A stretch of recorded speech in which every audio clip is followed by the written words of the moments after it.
dhammaantiin waxaan leenahay taleefan nambar noo qaasa. dhab ahaantii waad garanaysaa nambarkaaga, kan familkaaga iyo asxaabtaada, laakiin weligaa ma isweydiisay maxaa loola jeedaa nambaradan la isku geeyey sida +252 +253 +1 iyo wixii la mid ah. maxayse ku kala duwan yihiin oo uu wadan waliba nambar gaar ah oo horgal ah u leeyahay? su'aalahan iyo kuwo kale oo badan aan jawaabtooda isla eegno.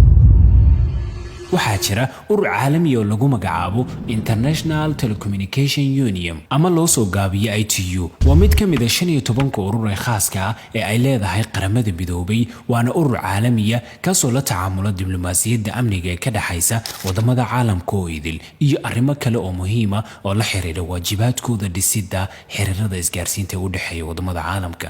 qaybtanina waa meesha ay mas'uuliyadda ka saaran tahay waaxda ITU. mas'uuliyiinta ururkaasi waxay asaaseen furo u gaara wadan walba iyo isku xirka xiriirka caalamiga, waxayna u qaybiyeen guud ahaan caalamka oo idil 9 gobol oo waaweyn ayadoo loo fiirinayo gobol kasta. wadan walba waxa uu leeyahay horgalo u qaasa oo ah nambar tilmaamaya furadal. tusaale, haddii aad taleefankaaga ku qortid plus kadibna aad qortid nambarka ugu horeeya ee furaha dal, waxa uu talkaagu si automatic ugu xirmayaa khadka taleefanka ee gobolka leh furaha aad qortay. tirooyinkaas ku xiga aad ku qortid ayaa si toos ah kugu xiraya qofkii aad rabtay. haddii aan si kale u iraahdo, ugu horreyn waxaad dooranaysaa qaarad, kadib wadan, kadib gobol ku yaala wadankaas, kadib shirkadda isgaarsiinta ee ku taala magaalo cayiman.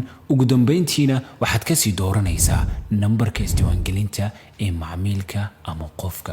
tusaale ahaan, qorshaha nambareynta wadamada ku yaala waqooyiga Ameerika waxay leeyihiin nambarka +eber si aad u wacdinna gobol Afrikaana waa inaad qortaa +2 kadibna aad raacisid furaha wadan cayiman. tusaale, +252 waa furaha qaaradda Afrika oo ah +2 oo la raaciyay furaha dalka Soomaaliya oo ah 52. sidoo kale gobolada leh furaha +3 +4 waxay ku yaalaan qaaradda Yurub. marka nambar walba waxa uu taagan yahay gobol gaar ah. waxaa si fudud internetka ugu heli kartaa shaxda ama table-ka gobol walba iyo furihiisa gaarka. mala socotaa inay dadka bilaabeen inay si ballaaran u isticmaalaan isgaarsiinta wireless-ka ah ama bila fiilada kaliya 90meeyadii ilaa bilowgii qarnigii 21aad. ka hor taas, guri walba waxa uu lahaa hal taleefan oo u dhaxeeya dadka oo idil. dabcan wuxuu ahaa nooca taleefanka kuwa loo yaqaan landline-iska. aan isla aragno sidee bay ku bilowdeen waxaasoo dhan. waxaa la sheegaa Alexander Graham Bell ayaa waxa uu sameeyey taleefankii ugu horreeyey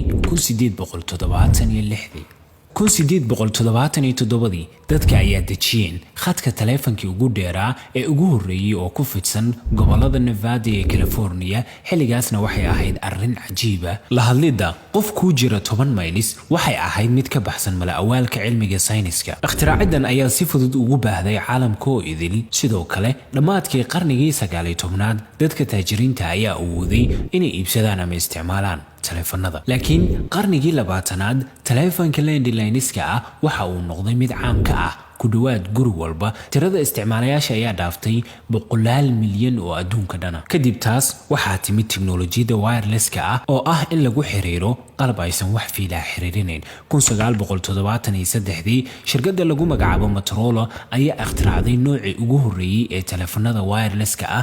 qalabkan aadka u culus ayaa waxa uu gaarayay culayskiisu 1 kilogram, wuxuuna keedin karay 30 nambar. dabkiisuna wuxuu ahaa 60 daqiiqo oo isticmaalida. 20kii sano ee xigay, soo shaacbixidda taleefanada noocyadaas ayaa aad u soo siyaaday. kadib 1993 shirkadda lagu magacaabo IBM ayaa ikhtiraacday taleefankii ugu horreeyey oo ah noocyada smartphone-ka ah. 2 sano kadib, taleefankan ayaa suuqyada uga soo muuqday qiimo gaaraya $1,100. 6 bilood kadib, ka badan 50,000 oo taleefan ayaa la iibiyey. taleefankii ugu horreeyey ee smartphone-ka ahaana wuxuu ahaa touch screen. wuxuu diri karay loona soo diri karay email iyo fariimo qoraaleed. wuxuu lahaa calendar, notebook iyo meeting planner. sidoo kale wuxuu lahaa keyboard la taaban karo. 1995 isticmaalayaasha taleefanka wireless-ka ah waxay ka badnaayeen 35 milyan oo qof. 2008 tiradan way badatay oo waxay gaadhay